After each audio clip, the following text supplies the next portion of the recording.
Hey, good morning, movers and shakers. This is the educational moment, and today I want to talk to you about your process, the process you use with your clients, patients, customers. And some of you might be sitting here right now thinking, well, what do you mean I don't have a process? We all have a process. We all have a series of steps that most of our customers go through when they work with us, even if it's very simple. My process can be broken down to 3 steps. Step 1, gather information from the client. Step 2, make recommendations to the client. Step 3, follow up to make sure that the client implements the recommendation. Or the roofer. The roofer's process might be go out and give a quote. If the person hires the roofer, put the roof on the house.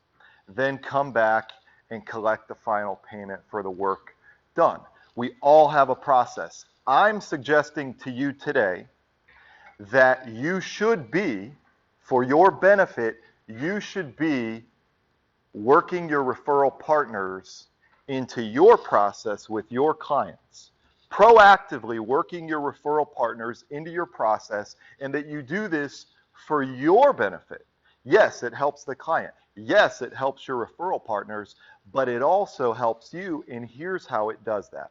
Example, Tampa tax coach sent me a client recently, and I took care of the client. The client went back to Tampa tax coach and said, we are very happy. He took care of so many things for us, things that weren't even his job, things that he didn't really have to do. He went above and beyond. We have this, some of us have this mentality like, not my job, not my job. My job is to get them divorced, and that's my job, and I'm done. No. If we do more than our job, that's when people love us. And business is competitive. 9 out of 10 businesses fail. It's not easy. You've got to be better than the next guy or gal, right? You got to do your job and then some. And if you do that, that's when they're going to love you. That's when they're going to buy from you, stay with you forever, and refer people to you. So, some examples of how we can work our referral partners into our process. It would include, and back to family law, okay? Family law attorney. Couldn't the family law attorney say, hey, look, we're nearing the end of the divorce process here. Do you have a financial advisor that you're happy with? You know, we're going to be splitting up money. I know you're starting over. This tends to be a time when people seek help and support in that area. Couldn't the family law attorney say that? Or couldn't the financial planner say, do you have a CPA? Are you happy with your CPA? Or what about the realtor? The realtor, there's so many ways that the realtor can work people in. And Sam Comar's shaking his head. That's the obvious one is, do you have a mortgage professional? Have you been pre-approved for a loan? But the realtor can also say things like, hey, I know you're new to the area, and I know tax season is coming up. Would you like to be introduced to a CPA in this area?